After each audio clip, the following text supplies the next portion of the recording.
Welcome everybody back for the second day of our conference of democratic economic planning. I have the honor to introduce our second keynote speaker, Attila Melegh.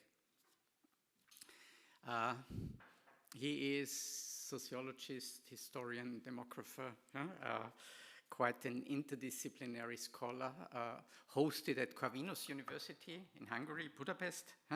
He was founder and director of the Karl Polanyi Research Institute for Global Social Studies, also hosted in Budapest, one of the three, let's say, larger Polanyi institutes, one in Melbourne with the archive, the Budapest and the Viennese institutes. He has published a lot. His last book, I think it came out in 2023. It's on the migration turn and Eastern Europe, a global historical sociological analysis, in which he criticizes the liberal view on migration as well as the right-wing approach. He was visiting visiting professor last semester, in spring 24, which is an institution that's a cooperation of three universities, the Central European University, the University of Vienna, and the Vienna University of Economics and Business. Attila was the sixth visiting professor. The first one was Nancy Fraser. I think the fourth one was Julia Steinberger. And on the 22nd of May, he gave his public lecture at this place. And today he will talk on non-capitalist mixed economies, a Polanyian approach. The floor is yours. Thank you very much. It's always an honor and a privilege to be here and then to talk to you. And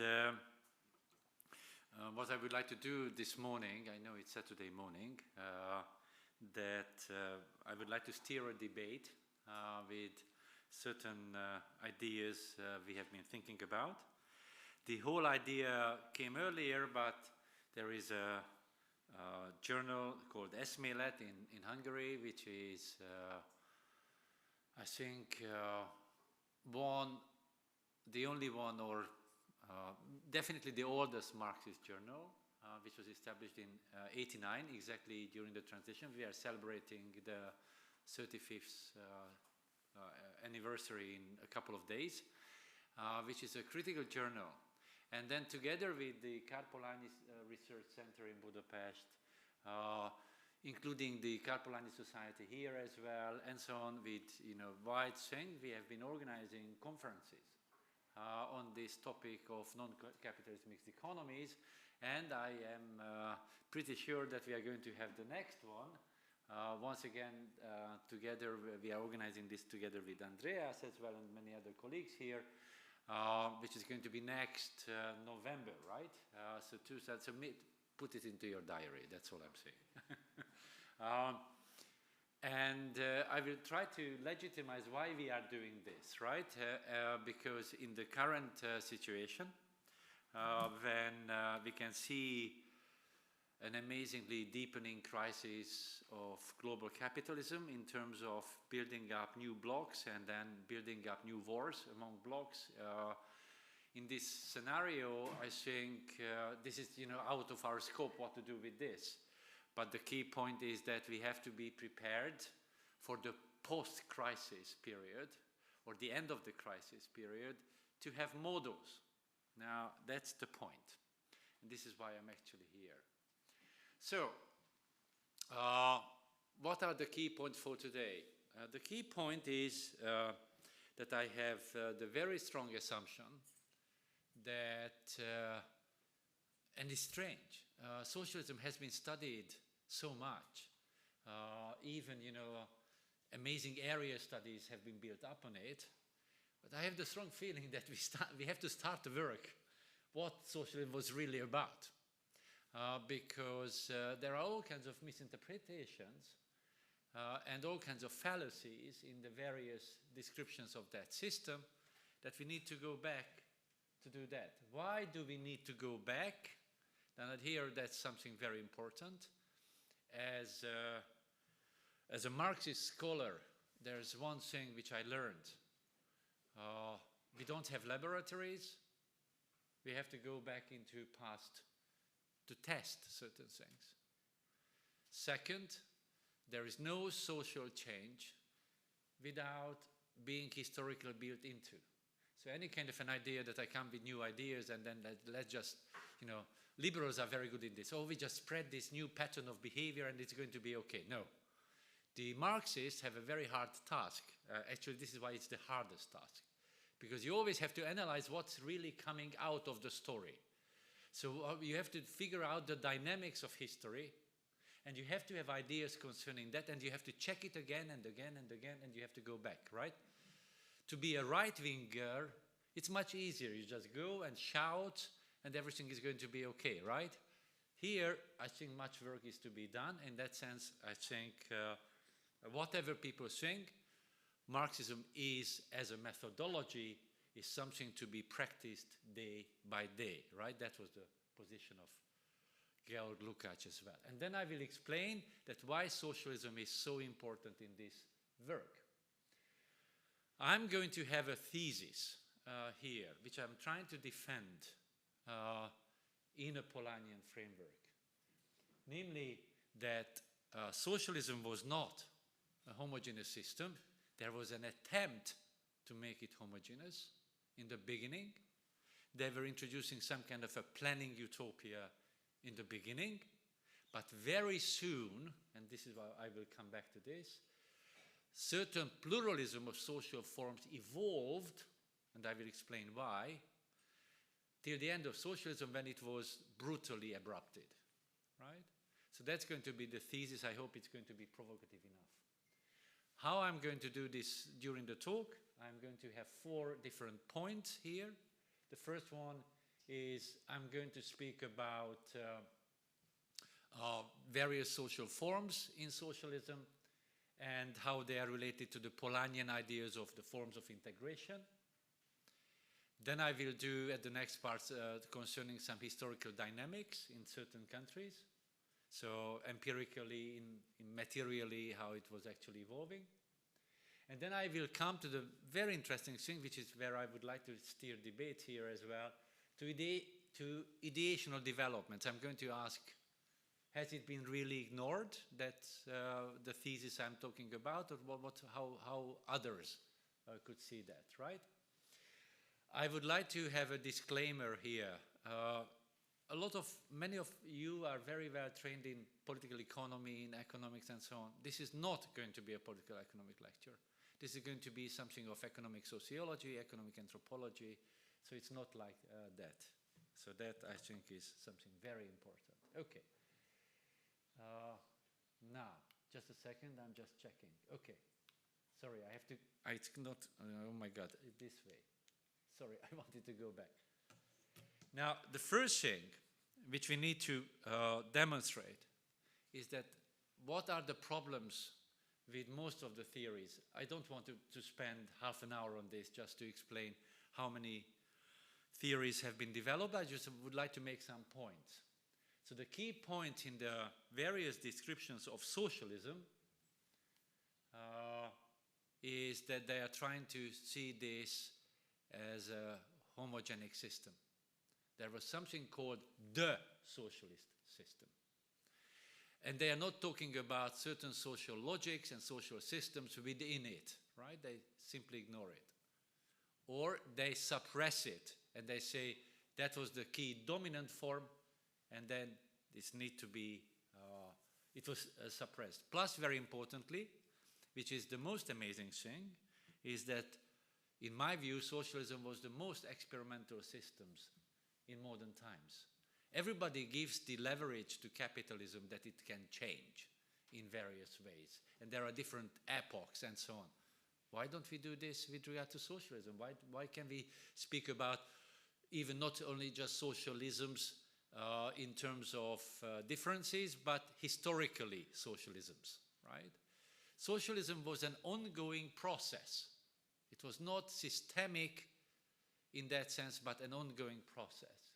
And then I have chosen two things here. One is both of them have their merits. Yesterday people talked about János Kornai, who was in the beginning a reform economist of socialism. He started in the 1950s and then started going to Cambridge, right? Now, there's a lot of misunderstanding. People think that socialism was completely closed. On the contrary. In the 60s, these people were traveling like crazy. So Kornai went to Cambridge, and then I think basically he got the idea that he is going to write the economics of socialism as such, and then he is going to be the most important figure in that. He was not a lack of self-esteem, right? So I know him.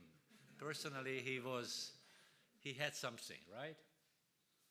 Now, so what he was talking about is basically that socialism is a one-party system, which is partially correct, where bureaucratic coordination through various mechanisms of planning is the key coordination thing. Now, this idea of coordination actually comes from Polanyi. He never admitted that, but it comes from Polanyi, because he was using this bureaucratic integration as some kind of a redistributive mode of integration, like Polanyi was talking about. Then he subsumed everything into that, and then he came up with this idea that it was a shortage economy, that it was, soft budget constraint, and so on. It has been criticized very well by a lot of people,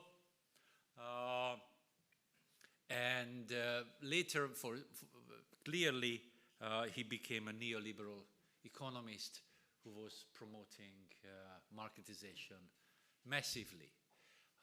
Nonetheless, it's important to listen to him, but this is homogenic and completely ahistorical, so it's not built even into the analysis, what is happening from one phase to another phase. The other one is a very famous book, which once again, I recommend reading that as well. A very famous book written in the 70s by Ivan Szelény and George Conrad. They were distinguished sociologists at that time. George Conrad later became a very good writer, very much cherished in Austria as well, and then also in Germany. He was a very popular person. Ivan Szelény became a very important sociologist all around the world. I mean, traveling from Australia. Basically, he was expelled from the country because of this book, right? What is this book about? This book is a very Polanyian book. And as compared to Kornai, clearly Szelény makes it very clear that the idea comes from Polanyi. And then he argues that socialism is a redistributive system. It's a rational redistribution. And then the so-called technocratic and the intelligentsia is playing a role of these rational redistributors. And then he was arguing, because this was an attempt to make a new class theory. So after Gilas and various other people, he wanted to show to everybody that a new class is emerging, which is controlling the whole process in a rational way. And then they are coming to class power. They were saying that they were on the road of class power. He was saying that. And then later, very interestingly, Ivan Szelény abandoned that. They said, okay, it stopped. To be honest, once I had a debate with him, I think the real intellectual class domination came with the transition, when they were really serving class interests in various ways. But this is when actually Ivan Szelény thought that his thesis was wrong. I think his thesis was good, but he abrupted it too early. That's the problem with it. But once again, it's a rather homogenic idea. It has some historical development in it, toward the class power, but it doesn't see it as qualitatively different periods of history. So that's the problem with that. And also it is not, as you will see, it is not presenting a true picture of pluralism. Of course, there's a lot of talk about state capitalism. I don't want to go into this debate. This is still going on. Many people believe that socialism basically never existed. That was state capitalism. I think this has, first of all, a problem of plurality of forms. That was not just the state doing this. There were all kinds of logics which were partially or even not under the control of the state in socialism. That's something very important. Plus, very importantly, we can't claim that the whole thing was to serve the interest, the direct interest of the so-called ruling class, because actually socialism was, in that sense, what Salini is also saying, redistribution for wider social goods. So in that sense, the state capitalism debate, I don't want to go into this, but for me, in this analysis, it's not very helpful. I'm not saying that it has no merits in various ways, but not for us, right? So that's the point. Why are they inadequate? Okay. Now, here comes the point I'm trying to make, namely that why socialism is important in terms of the development of different pluralities of social forms. And then the most important thing is the first thing. So we have a very good thing to analyze historically, that there was a system which had enormous control on capital, land, and financial markets. So that was a systemic area, or when societies, human societies, were satisfying complex needs with the severe control of that, right? And I think that's very important. It's extremely relevant to our discussions, what we are having today and what we had yesterday as well and previously and so on. Because, first of all, it's a marvelous situation, right? I mean, we can analyze what if capitalism is really controlled, right? I mean, if these things are controlled, what comes out of that, right? That's the question. Because you see a lot of people, even yesterday, were very brave and very radical, saying that we need to do this and that, and then we go into banks and we take it over socially and so on. And I said, partially I had this feeling, I mean, try it, my dear, but but you should have a very good life insurance. Because, so what I'm saying, don't try it tomorrow, right? Okay. So when you are trying to say that, let's say, you stop land markets, you cannot sell large scale, I mean, larger pieces of land, right? And so on. So that's, or even in financial markets, or most importantly, capital markets, right? You are not going to be able to sell companies, right? Okay, oh my God, let's try it. But that's socialism, right? So we have a fantastic laboratory model for us in the 21st century to think about a society like this. And also, very importantly, that was not a dictatorial, that was not Khmer Rouge in that sense, right? Because it was trying to satisfy very complex consumer needs, right? These societies were about well-being, right? So they wanted to provide all kinds of satisfaction for consumer needs. So actually it's a very strange thing, right? You have a lot of constraints in terms of capital markets and so on.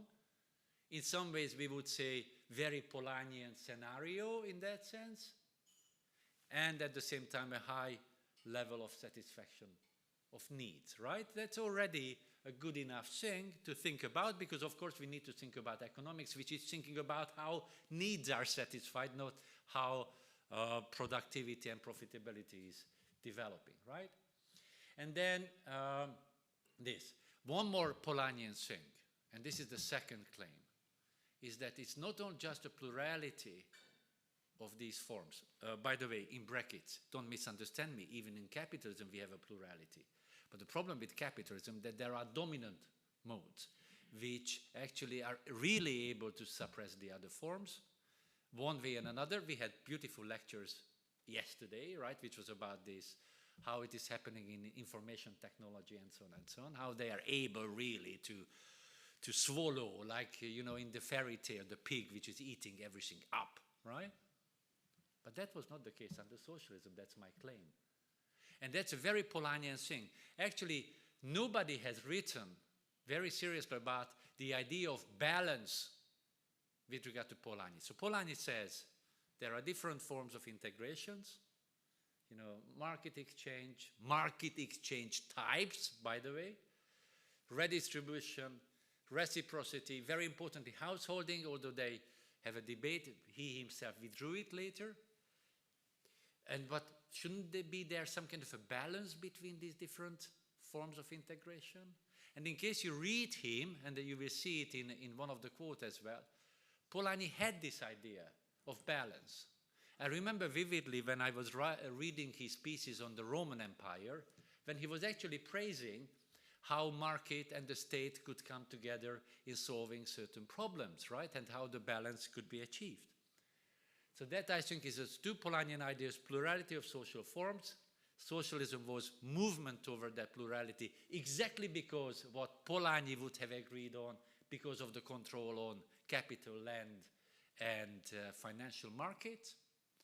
And then these forms were not eating up each other. And that's some kind of a new type of a coexistence, some kind of a symbiosis in these things. Actually, they were feeding each other instead of killing each other.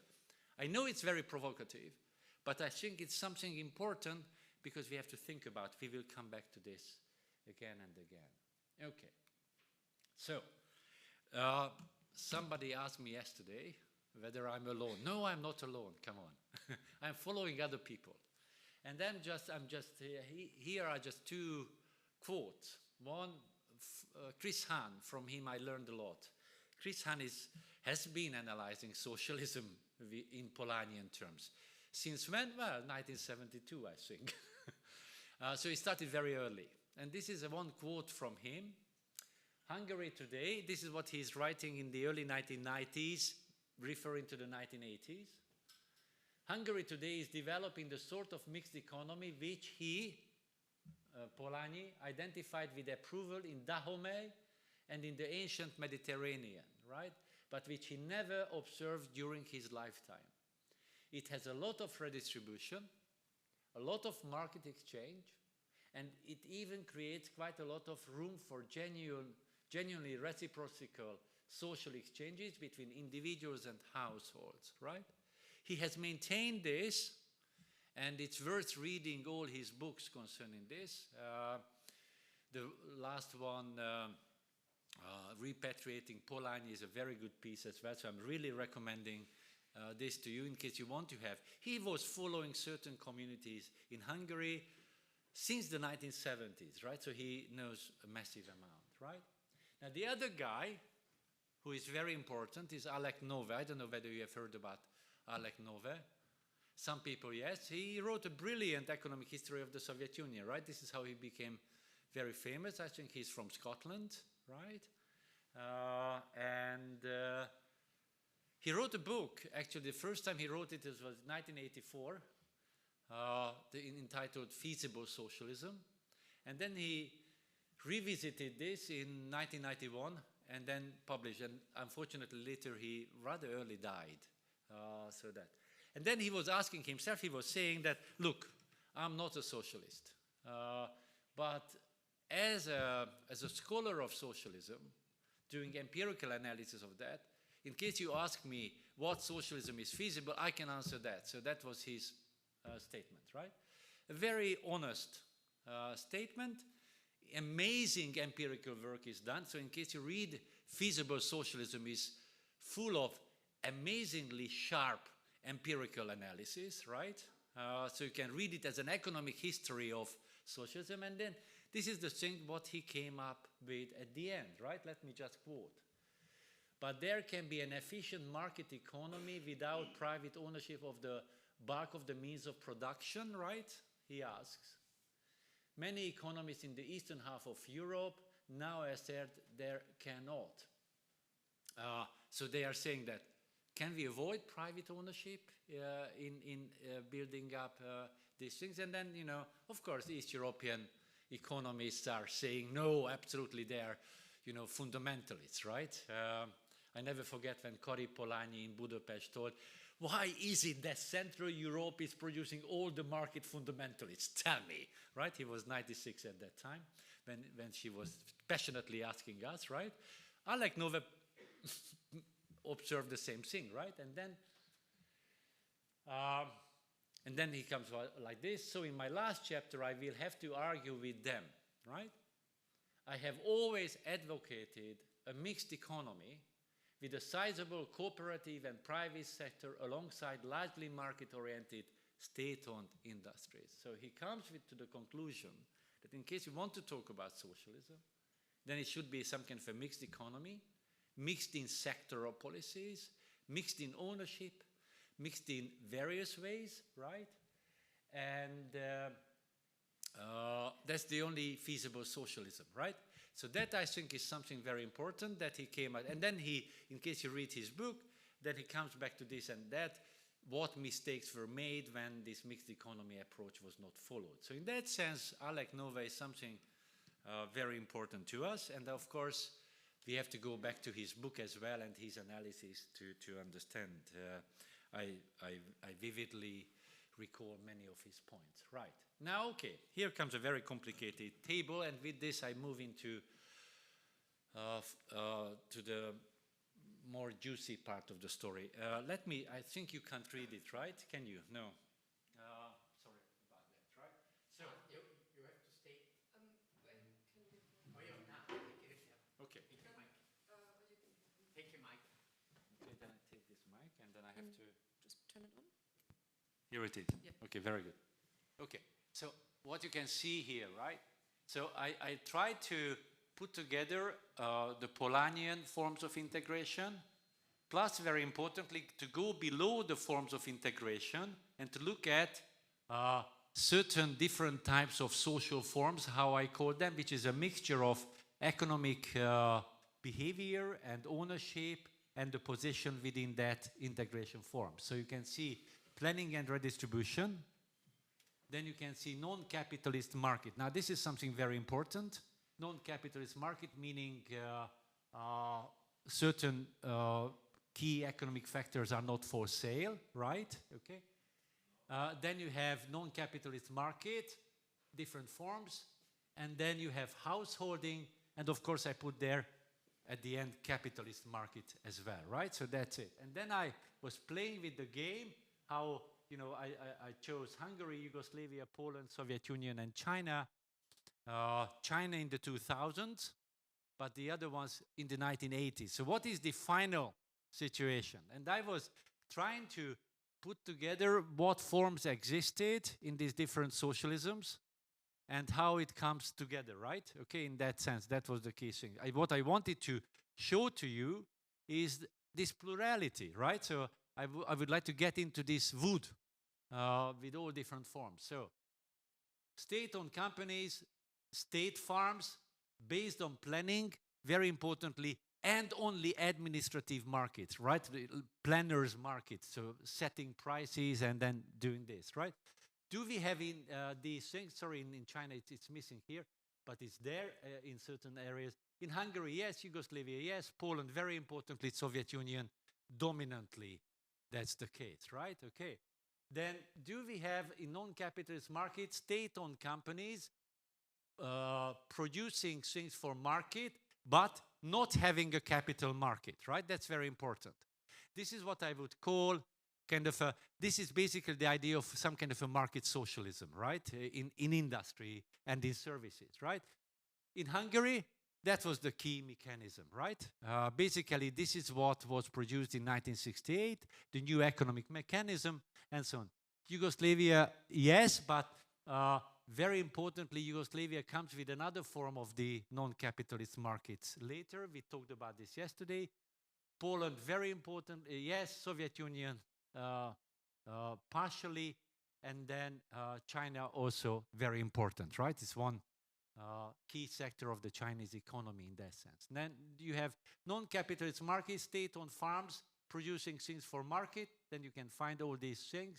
And then socially owned companies, including small-scale sub-companies. Now here something important, we will come back to this. This means social ownership. I don't regard state ownership as such social in a lot of ways. We talked about this.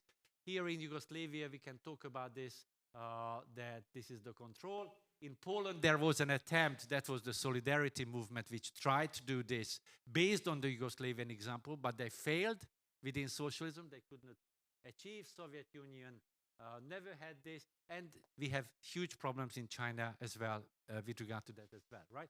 Now, what about these auxiliary sub-companies? Not many people know. In Hungary, actually, there was also some kind of a social ownership in the sense that workers in the 1980s, they could form their own groups within these state-owned companies.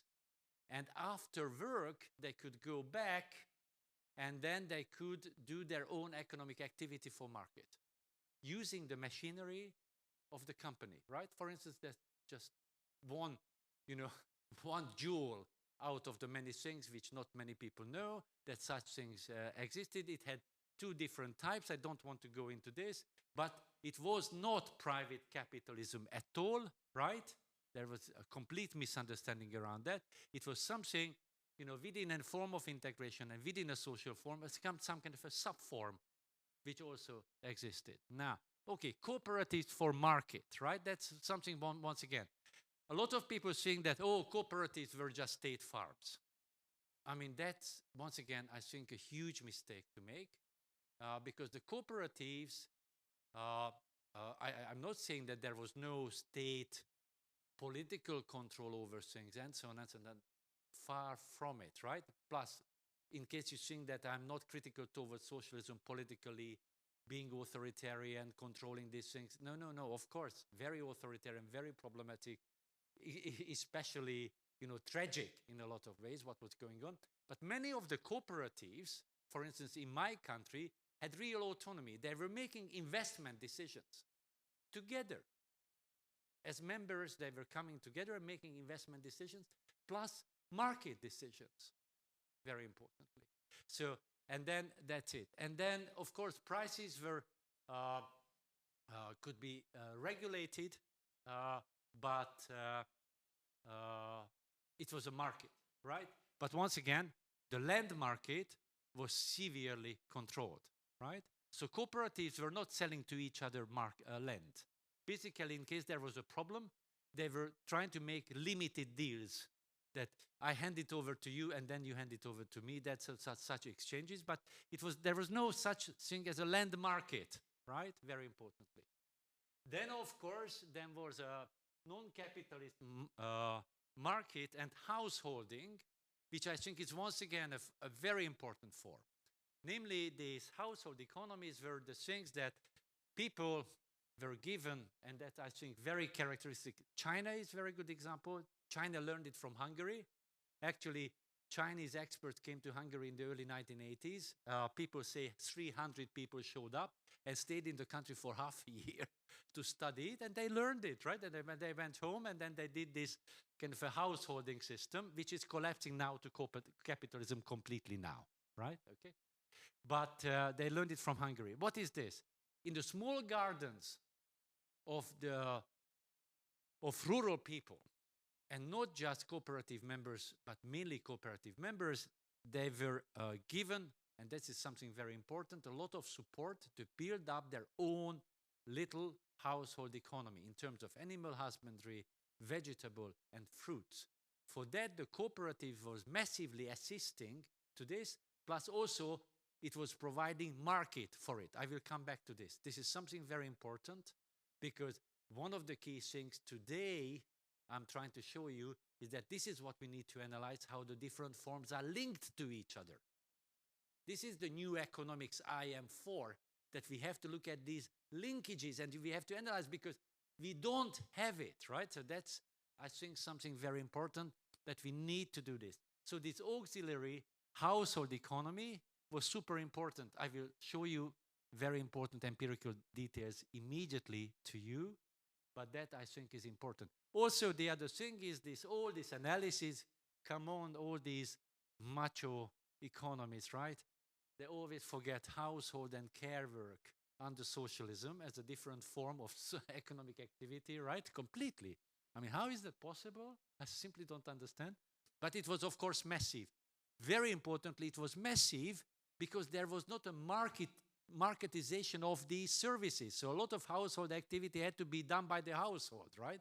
A lot of care activity had to be done by the household. For the good and the bad, right? At the same time. I'm not saying that, I'm not praising it. The only thing I'm saying empirically, that there was a massive household economy going under socialism, right? And this is always forgotten. From a Polanyian perspective, of course, we cannot forget that, right? And then sometimes you have capitalist market or capitalist companies appear. Poland experimenting with this in the 1980s. This was the last attempt of the Jaruzelski regime to allow this.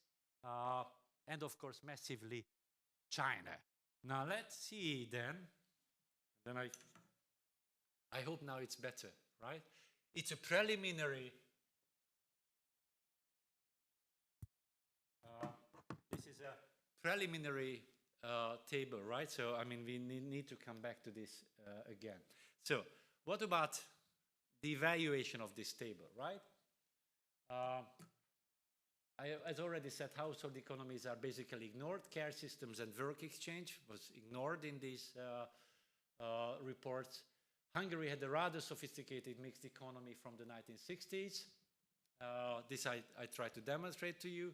The other thing is Poland is special in terms of mixed economy, but very mixed in that sense because it had a massive peasant economy, right? I think more than 60% of the land was controlled by peasants within socialist Poland. Yugoslavia was a very special combination of market-oriented companies controlled by the workers themselves, and then price-controlled peasant system and agrarian market. Soviet Union was not developing in that direction. That's something very important. The Soviet Union, I think what we call stagnation in the Soviet Union is actually not moving into that direction. And they tried at the very end, I will come back to this at the end of my talk. At the very end, yes.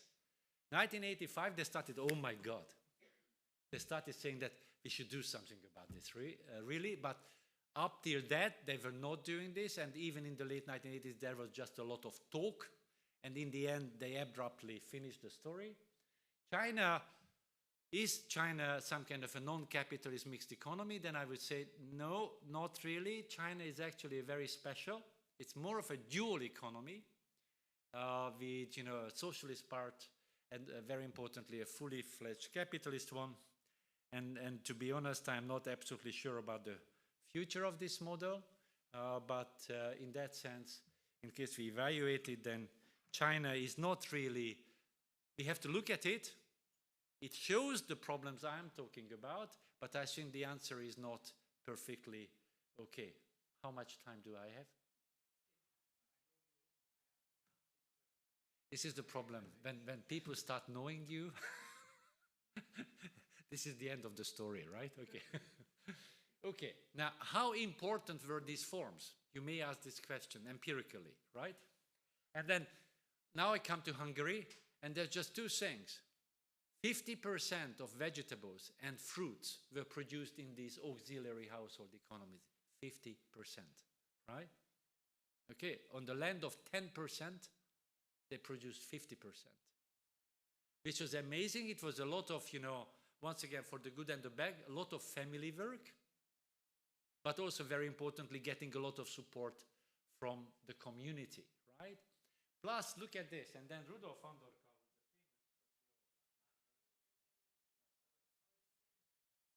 technology is not my friend. I stick to this, right? Okay. So, once again, because it's complicated, right? And then we had a very good survey in 1988. Nowadays, we don't have such good surveys.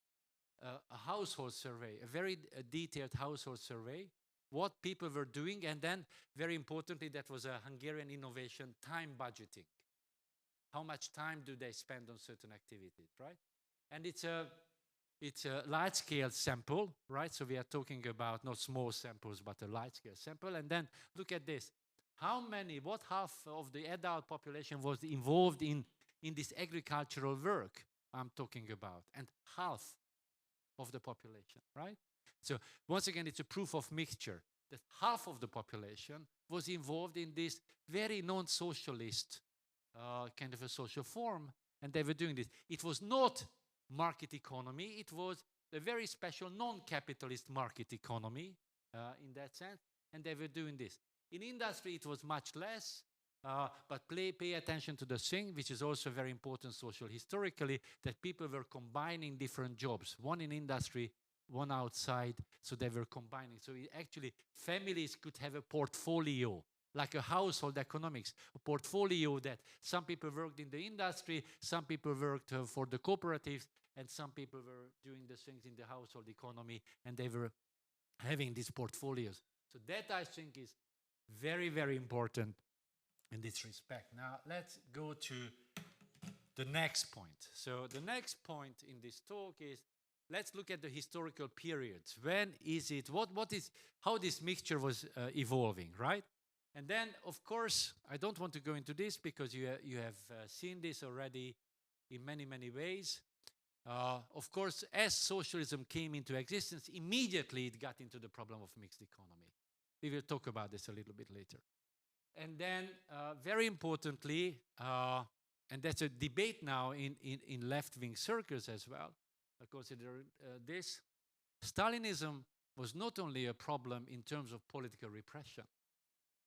Even, I think, political repression was very much related on homogenizing a mixed system, right? So basically, they made the venture to homogenize it, and then basically finish the peasant economy, finish all kinds of other social forms, so we can understand Stalinism as an attack on this, right? Why they were doing this? Of course, I'm in that sense a historian, so I can understand various points, what was going on. Most importantly, for instance, workers were complaining a lot about high food prices, right? So there were problems, that's for sure. But that's it. It comes back, actually. We have a halt in this development till the 1950s, but as soon as de-Stalinization starts, from the 1960s, experimenting also starts throughout socialism, plus very importantly, not only just in Europe, because new socialisms were coming in Africa, in Latin America, and so on, and they also started experimenting with all kinds of things. There was not a single socialism type, right, in Southeast Asia, Africa, Latin America, or in Eastern Europe, so that's also a point I would like to make. Very importantly, from the 1960s and most important from the 1970s, many of the socialist countries introduced welfare reforms in the sense of starting providing redistributive services. And then it goes, there is some backlash in the 1970s in this development, but actually it cannot be really stopped. The backlash is more of an ideological backlash than a real backlash in that. And then there is a new momentum from the 1980s, very importantly in China and Vietnam also a new experiment, till the point the elites are abrupting the process. I think that's something very important, that a lot of people say that this was not maintainable and so on.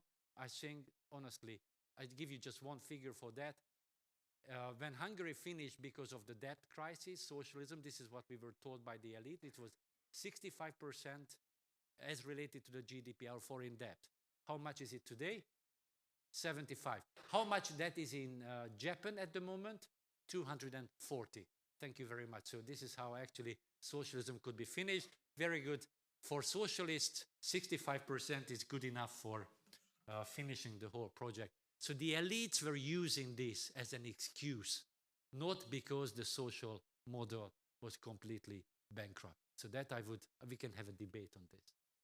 Now, here comes something very important, which once again shows that how this model toward mixture was working. I'm not saying it was static, not at all. The key thing, it was not static at all. I just want to show you one of the mechanisms. This is also from the same source, but it goes back previously. The sources of income of Hungarian families in socialism between 1962 and 1987. And then, before you get completely bored because of such a table, I try to tell you what is really exciting here. The exciting thing is a story that this so-called second economy, meaning the second economy of householding, quote unquote, all kinds of private initiatives in that sense, that had a very important role in the 1960s. But as soon as the Hungarian state introduced all kinds of financial services in a redistributive manner to the families, then it declined. So there was some kind of a dynamic interchange between the two. But both remained very important till the very end, right? That's the point what I'm trying to say, that it remained very important. These are the things, once again, what we need to study in kind of a new social economics, how these mixed things are linked to each other, on even on family levels. The next thing, this is, sorry for the Hungarian graph, but I explain it to you. So what you need to look at is this, its land ownership in terms of ratios, right? Then you can see state ownership. Is it changing under socialism? Not really. Then what is important, that as compared to the individual farmlands of peasants, then cooperatives become very important. Already I explained it to you, that's very important form. Sometimes very democratic forms. I'm not saying always, but sometimes very democratic forms. A lot of internal bargaining among social groups there. And then the private a little bit declines, but in the end it comes back again and becomes very important. So it shows that socialism is not killing these things. That's the point, as compared to capitalist markets, right? Once you are out of peasantry, in capitalism you are not going to be a peasant again, right? So that's the way. Okay. Then mixed economy, the same thing in Yugoslavia, and I turn to agriculture as well. Yugoslavia is also a very good example, not only because of workers' control of companies, right? But also very importantly, that what the number of peasant units, is it declining under socialism? No. Do we have a share of land of units below 1 hectare? Is it going up, meaning that more and more little units are coming into existence? The answer is yes. Do we have a large-scale income proportion coming from non-agriculture when people are doing this small-scale agriculture? Yes. So it's a mixture again. They combine all these things, right? So in case you control some of the key capitalist institutions, then you are moving towards some kind of a plurality of social forms, and even people are moving and maneuvering in these things, right? And then you can see agriculture here. Here comes something very important. Pensioners and non-professionals are getting more and more involved in this agricultural activity. Is it ecologically sound that you are doing your own gardening in these things? Nowadays, people are praising, oh, let's have urban, farming, right? I mean, they were doing this, right? In that sense, from an ecological point of view. Mixing incomes and revenues is a rule, right? Now, the very last. Do I have another 8 minutes? He's very, thank you, very merciful, right? Okay, but here come certain things. You may ask also, in case it's so obvious, why people were not talking about these things previously. And then the answer is, oh yes, they were talking.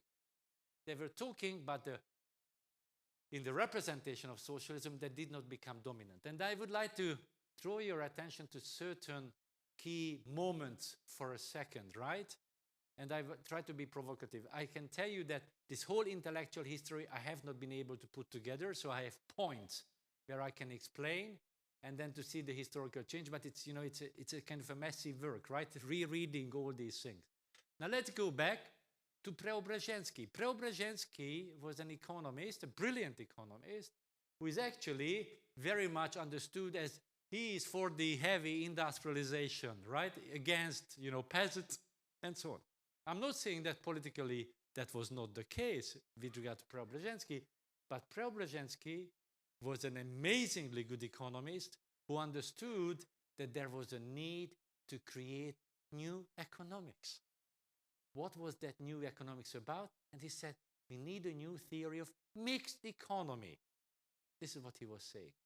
Bukharin, in this debate, in case you recall this debate, Bukharin was also an excellent guy, no problem, but he was much less acute of this problem to have this theory. And here it is. The transitional science will have to be created by the collective efforts of our economists. This science will have to study the question of how the regularities of economic life manifest themselves under a mixed commodity socialist system of economy. How the will of the participants in collective production is determined when this collective production is linked by 1,000 threads with private economy, and how relations are formed in private economy, whether developing as such or adapted to state economy, right? So actually it comes to this cross-sectoral economics as a problem, and he says this is what we need, right? Look at this. In case you read this new economics, which I recommend to you, by the way, in case you are looking for alternative economics, right?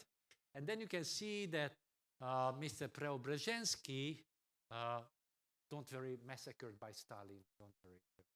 He was killed, right? All these brilliant economists were killed. And then here it is. So this is the complex. He started making an analysis like this. We have socialist industry, which means state-owned companies, right? Planning, very importantly. Then you had large-scale agriculture, right? Meaning, starting like cooperatives and so on. Then small-scale agriculture, which was the most dominant form, right? And peasantry. And then also, very importantly, he introduced foreign capitalism into this, right? Have we ever done this analysis of the economic history in that? In my understanding, no. One more thing, something very important, because everybody remembers the socialist primitive accumulation law that Preobrazhensky was talking about here, right? Now here's the point, but that's I actually wanted to come back. It's a very important quote-unquote law. I don't think it's a law, but it says one thing, that all the social forms have to be subsidized massively in order to survive. This is what Preobrazhensky very clearly taught from the very beginning. Later, this agenda of Preobrazhensky was forgotten.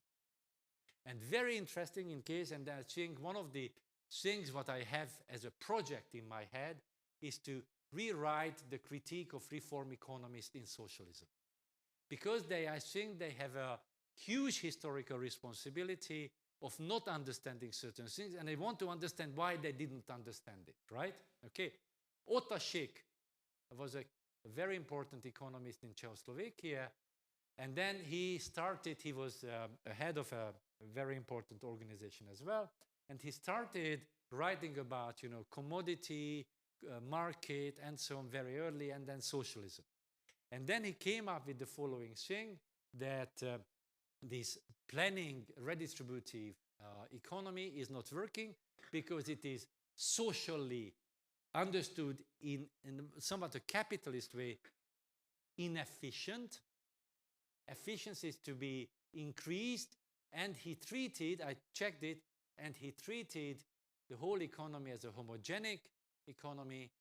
He was considering certain other forms only as supporting the key form of economic model. Why was he doing this, right? That's something very important. Why was he doing this in his otherwise fantastic and very interesting pieces? One is that he was thinking in a dichotomy of market and planning, always as an or, not as an end, right? That's something very important. Not as a relation in choosing various mixtures. Very importantly, these people had an enormous fear of backwardness. They wanted this catching up syndrome, which I think was detrimental in that sense, because this catching up syndrome was not very helpful. Very much in seeing the possibility of a possible decline.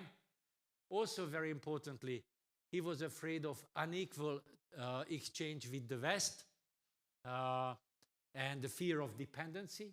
He wanted to avoid that as well. How to make economic actors adaptive, that was his key concern.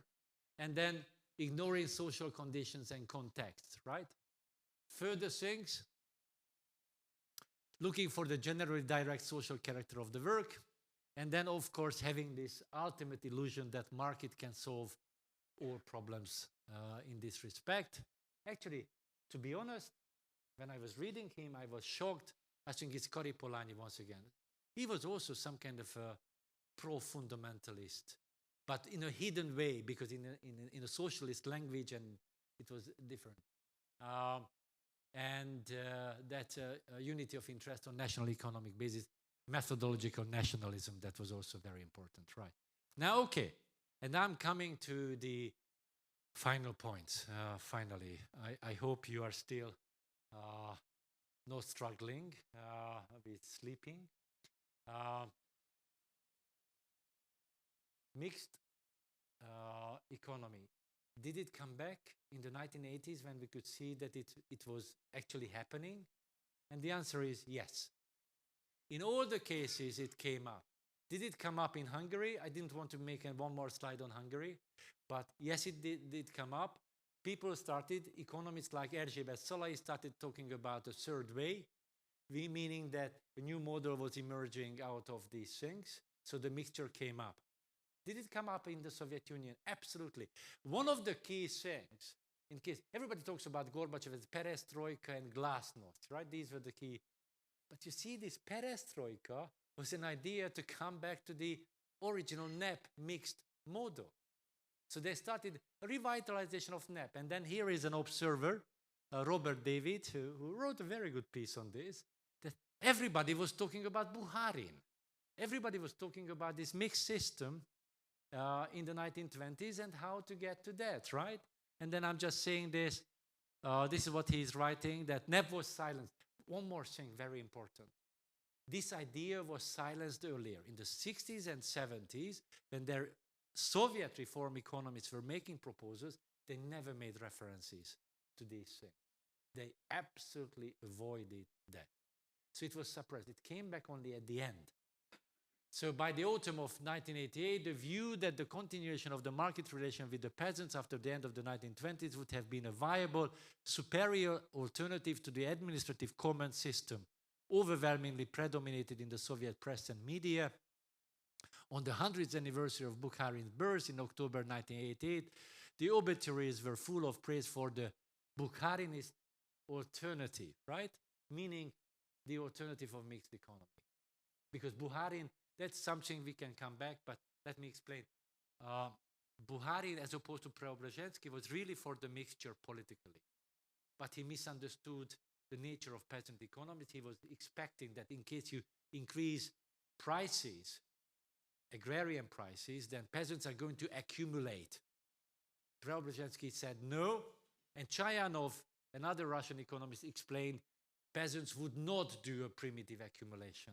Never, ever. For certain reasons, we can come back during the debate, right? What was that? But this, the point I'm trying to make here is that in the late Soviet system, everybody was turning into this mixed system as an alternative, right?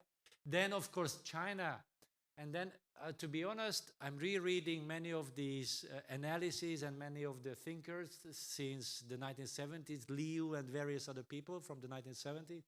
I really recommend you. It's an amazing testimony of things. But here, and this is just one final point in that sense, so that they talk a lot about now how to combine state and redistributive systems with the market. And then they're saying, historically, there's not only just one mix. There are different types of mixes, which we have to look at. Now, conclusions, and then I'm finished. State redistribution, various markets, households are in a dynamic interrelationship. Thank you, Karl Polanyi. This is exactly what you wanted to provide us, that this is how we have to analyze these things, and then this is how it goes. The path toward mixed economy was stopped. That's my thesis. We can debate on that. By the way, don't misunderstand me. I'm not crying. I don't want to say, I think that epoch is gone. History is over in that sense, right? Which means that we are not going to go back to this, right? I mean, try to talk to people and to say, okay, do the hard work on land again on a massive scale. They would say, oh, go to hell, my dear. I'm not going to do that, right? Okay. But we can learn that control over the market and complex needs together lead to the strengthening of alternative forms.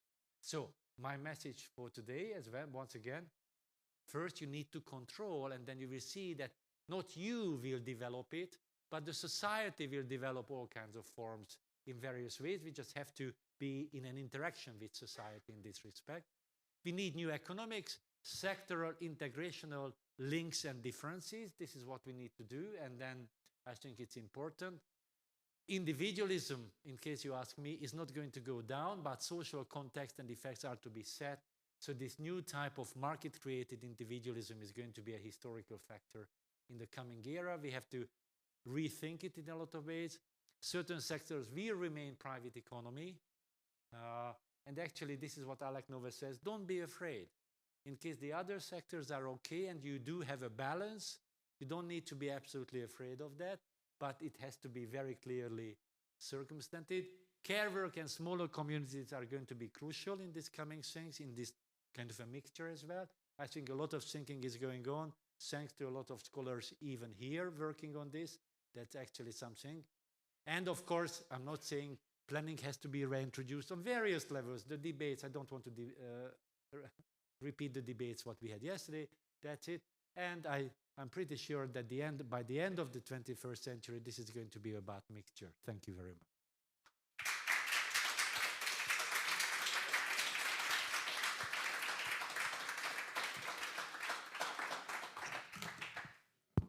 Thanks a lot, Attila, which with this great keynote today is very, very interesting and a lot of stuff in it, very rich.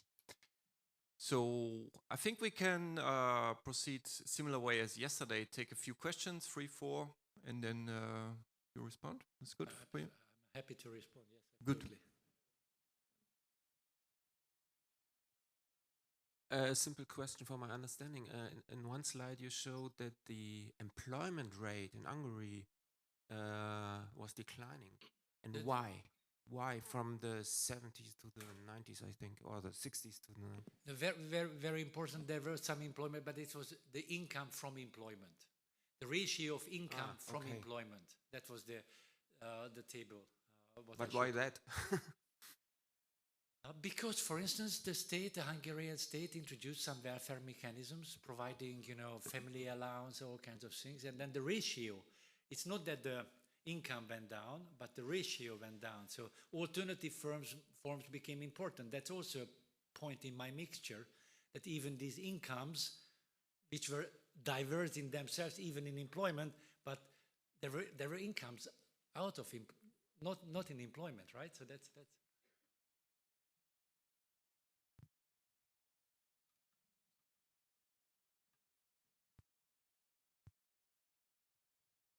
Thank you very much for the presentation. I have a question regarding the new left in the 60s and 70s. There was like a rediscovering of Marx and Marxism by, for example, Moïse Postone. And for those people, it was clear that the problem is not one of redistribution, but one of proletarian labor. Saying that actually there is a self-contradiction in proletarian labor based on value production, and that we have to abolish that would be the ultimate goal of socialism, like to realize the potential of humanity would not be to gear up industry, but actually to transform our way to work. And I wanted to ask you what you say about that insight and that critique of Soviet Union as just redistributing and not abolishing proletarian labor. Should we collect more or?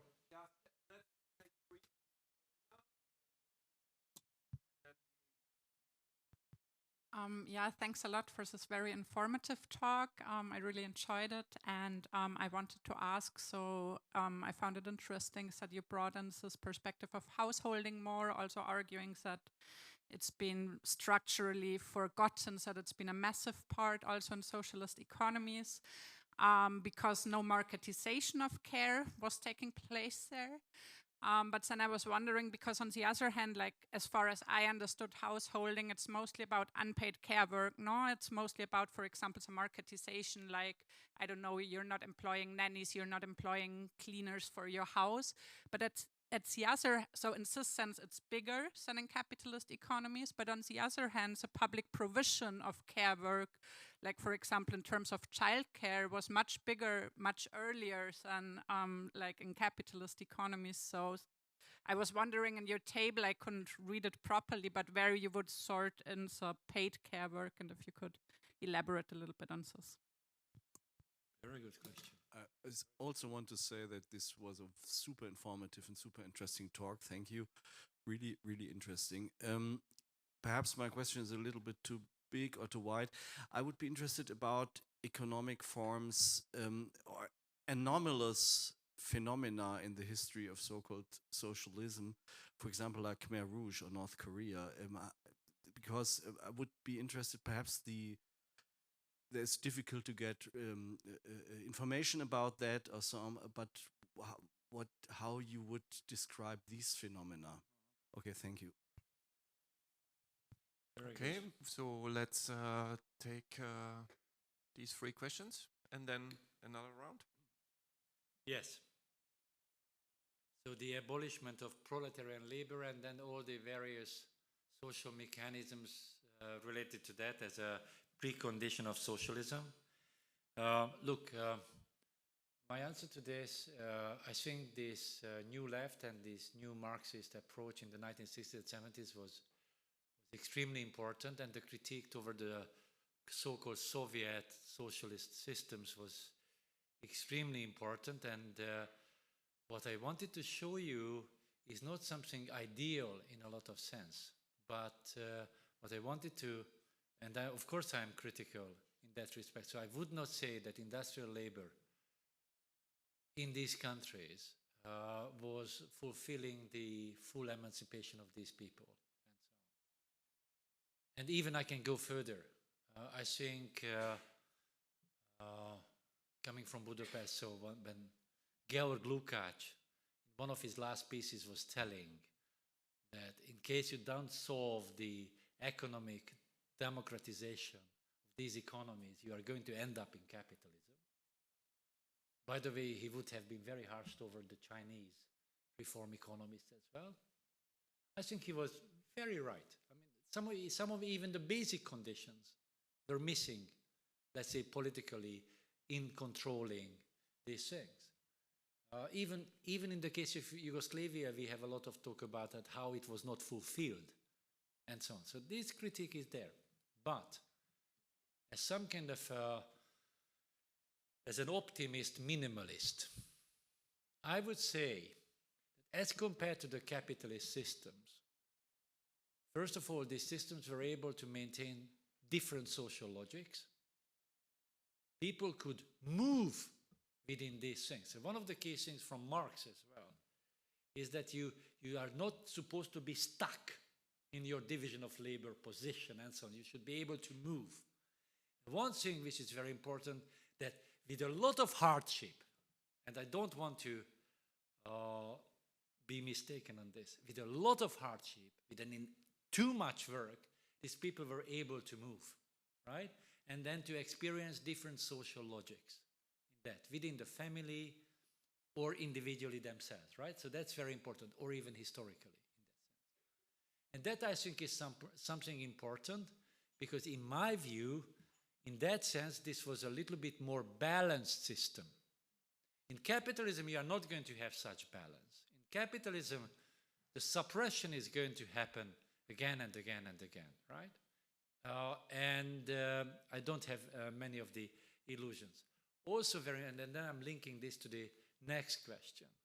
I'm linking this that, look, these people who have been doing all these things, it was not only hard work, but sometimes self-exploitative work. Meaning that in case you get up early in the morning to do the household economy, you have to get up at 4, right? In order to feed the animal, then you go and work, and then you come home, and then you continue. Do you like it? I mean, not many people would like it, right? We are struggling with a lecture at 9, right? Okay. So the point is that I'm not saying it's ideal, but the combination was very helpful. And then you are right. So even the care work, of course, it was on women. It was extremely patriarchal, very conservative societies in this respect, unfortunately, right? Nonetheless, they received some support, for instance, from the state. You could see the dynamic.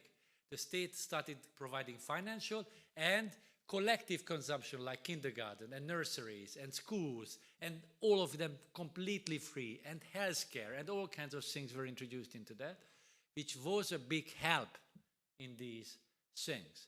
Also, very importantly, there was a lot of labor exchange and care exchange among people, right? In case you look at socialist housing, especially in the countryside, it was not the redistributive system.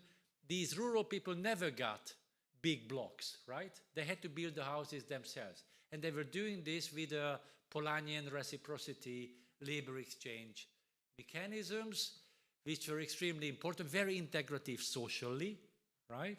So when you start going and then you work with the neighbor in order to build his or her house, and then it's very integrative. And that was that. One more thing which I wanted to add to this, and I would like to stress, and I give you an example for this, with a massive subsidy from the other sectors of the economy. So Preobrazhensky was correct. In order to maintain certain social forms, you need a lot of subsidy and cross. That's something very important. Yesterday we were talking about, this cross input output. It's not just that, but you have to see this in terms of, quote unquote, financially, or in terms of material goods, supporting each other, right? Not in a market, not in a market way. And I hope that's a good enough answer. North Korea and Cambodia, sorry, yes. I try to avoid these examples always in my head. Look, the only thing we know is, I'm not really knowledgeable on North Korea, to be honest. This is actually one of the problems, that we are not knowledgeable, and they do their best that we should not be knowledgeable. In that sense, I think they are still promoting some kind of a redistributive system with extremely unequal relationships toward the capitalist environment. They are doing all kinds of guest worker programs and so on at the border and so on. So I'm pretty sure that they have not solved these problems. I think Cambodia is, and then returning to the land and things like that, it's just as bad as anything else, right? It's also, I mean, it was a horrible utopia, and they not only massacred people, but once again, they were killing a whole economy in that sense. So this kind of a thing, let's go back to land, and then it's going to be super ecological or whatever. That's also, this is why I'm saying that in case I look at historical dynamics, and I'm listening to the debates what we are having, my conclusion is all the time that we really need to put something together as a mix in that sense. Not because I'm for compromise, but I think that this seems to be the answer historically we are giving into these to these things, right? So that's my point.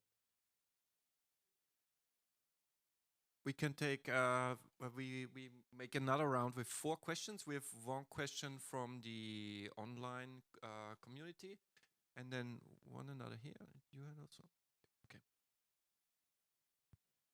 Yes, I will read out one question from a participant online, from Werner Raser at ÖFSE. He asks, what are in your opinion the factors needed for maintaining the balance between the different sectors and modes of social integration?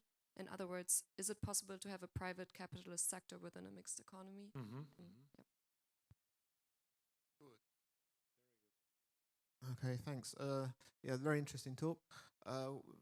I had lectures from Alec Nove when I was undergraduate in Scotland, and we had in those days, we had a different economics, right? So we had comparative economics courses, which is where he was a guest lecturer. Well, what I want to ask you is, why do you think we no longer have comparative economics? Why do we no longer teach have courses in comparative economics?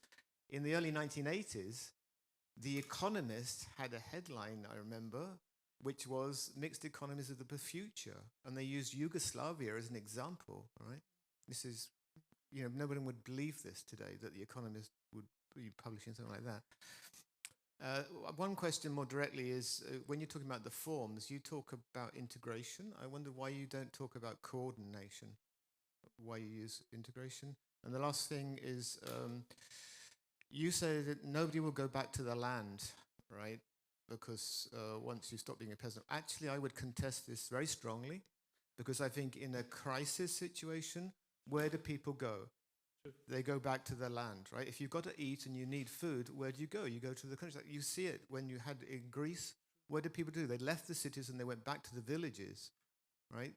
So I strongly disagree. And also, I would say the Kleingarten movement, the allotment movement in the UK, these are very good examples of people who were middle class, going back to their land and growing their own food and householding. Absolutely.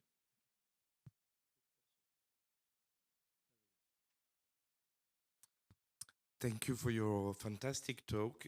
I have a question about the social classes in the mixed economies, because you mentioned the social reformers and the elites who stopped socialism in Hungary, according to you. And I want to know, what about the equilibrium in that sense? Final question by Jakob. Yeah, thanks so much for the very thought-provoking talk. I have one question and one comment. My question is, if as Alec Nov as well as Otajik identified as market socialists, why do you think, or do you think that Nov has had a better grasp of this complexity? This is my question. The question, and my comment would be, I think it's very good to have a better grasp of this complexity and this more like empirical view, empirically rich view. And I thought of also Isabella Weber talking about transition economy in China in the 80s, where it's not like you had these packaged reformers like Horney that had these abstract models. And the better economists in her view were those that had a better grasp of this complexity. And so, but I would still, I think we need some defense of like this totality view, and I think because there are these strong centrifugal forces, I think, at work, that is very important to understand as a Marxist socialist economist. Because like in the long term, also we see a clear development to more privatization, more capitalism, or like state capitalism, for example, in China. So I think it's much more of like a short-term theory that has its merits, but the long-term centrifugal forces are very important to understand too, I think. Okay. Thank you very much. All questions are good. Can we imagine a private capitalist sector in this? I think yes, with very severe constraints. It has to be specified sectorally, very importantly, which sectors. For instance, to avoid such nightmares like marketing the energy production. Even Alec Nova would say that please don't do that in various ways. Actually, I worked in the electric industry. I was very, very badly paid. I was working for power plant. And they introduced these market reforms. And to be honest, as an economic sociologist, that was the time I was losing my hair. Because it's really just a nightmare. How they imitate the market in a non-market situation, it's absolutely mind-boggling. And then basically they took away just 12% of the asset-based 12% profit, right? Come on. So this was horrendous. In that sense, so it's possible. You have to limit it on various ways. I would say on constitutional ways as well.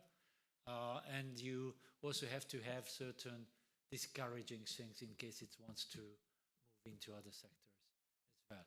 I think in case we learn, let's reverse it. In case you go back to the origins of capitalism, then in case you follow Fernand Braudel, the French historian, the most important moment is when the capital moves into the rural sector. right? And this is actually the tipping point in a lot of ways, plus colonialism. Colonialism and this was the tipping point in various ways. So I think it's something very important. It has to be extremely clearly controlled, right? And in massive parts of the economy, assets cannot be sold, and so on and so on. You may ask then how you finance it. We can come back to this. And then these are all extremely relevant questions. The only thing I'm saying is that we need to figure it out, which are the best possible ways of doing this and so on. Yesterday we had a very nice talk on industrial policies, how to have not asset market-based credit systems, right? So these are something very important. Okay, comparative economics. Look, one of my first publications was in such a volume. So honestly, very early, I liked it. In the 1980s, we were full of that. My short answer to you, why we are not having this global market nihil doesn't need it. I mean, it needs one thing, homogenize it, right? What was this attempt in the early 1990s, if not to create some kind of homogenic market system and then to forget about these comparative systems? Why should we have different systems, right? And I think that's also why we don't have very good economic history. So in case you want to have good economic history, you have to go back in some ways, because nowadays it's just, some people are struggling very nicely, but the whole discipline is in crisis in that sense. So I have the very same feeling, and it's one of the motivations why I'm also working on this, not to forget it, right? But why I'm not talking about coordination? Look, I was using the Polanyian forms, and then these modes of integration. I think it contains elements of coordination as well. But this is something which we need to look at also. How was really things coordinated? So we need to write the history of planning in the 1970s and 80s, and then this coordination. Macro level planning, other levels of planning. What is the history of that? So we should go to the archives to figure it out how it was actually coordinated, right? I'm sure that we are going to have enormous surprises how it was actually going. But once again, do we have a large-scale funding that, let's say, my government all of a sudden decides, oh, I give you a lot of study to study communism? Can you imagine that? To be honest, yes, I was pushing it too hard, so this land. But honestly, when I am traveling in my country, I keep on going and then talking to people who were previously doing agriculture, and I was interviewing them, and I was asking them, in case such a system would come back, would you like to work? They said no. It's hard work, but you're right. In terms of crises, from an ecological point, it's very important, so I would not rule it out. So you are right, it can go back. I have a very clear proof of that the collapse of socialism led to the re-ruralization in Albania, in Romania, and various other countries. So empirically, you are right, that people turned back to that. And that's it. So in that sense, I agree, right? So I was pushing it too hard. The next one, I hope I'm not, social classes. Who asked that?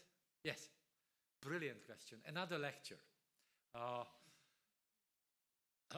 Because I'm talking that at the end, this mixture idea came up. Very much in Hungarian sociology, for instance, concerning social classes. So they started making, it was called an LL model. So they were looking at social stratification. They could not decide whether it's class or not, right? I don't want to go into this. It's a major sociology problem.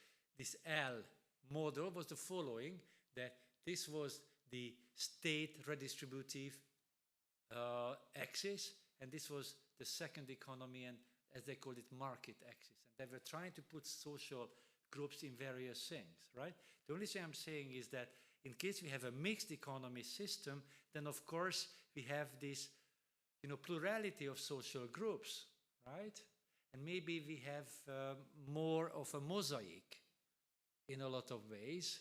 But once again, we have to see how they are related to each other and how it works. But you are pointing exactly into the right direction. What is something is to be understood here, right? In that sense. But of course, I can't answer it completely. The very last question, once again, I agree, of course. In case you are saying that China is moving toward capitalism, oh yes, for God's sake, yes. For instance, when they introduced this household responsibility system, it was a non-capitalist version. Now what do we see? Capitalist rentiers are doing the business, right? That's what I can. In this conference series, we had Chinese scholars explaining this to us very clearly. So at the moment, in that sense, you're right. I have very serious doubts that China is actually showing the model for the 21st century in this respect. And I think I really, David Lane, who also gave a talk to us in this conference series, he said, you know, it's state-managed or state-managed, state-controlled capitalism with some socialist features. This is what he said, and I think he's correct in that respect. I know it's once again it's a big debate in the left. I don't want to go into this. The left is able to commit suicides in all kinds of futile debates, but I think we are not going to change that, right? Okay, but very important. Yes, thank you. Yeah, thank you very much, Attila, for this very, very inspiring talk. Very early in the morning for middle-class Westerners. Yeah, we have a break, 20 minutes, including a change of venue. Those not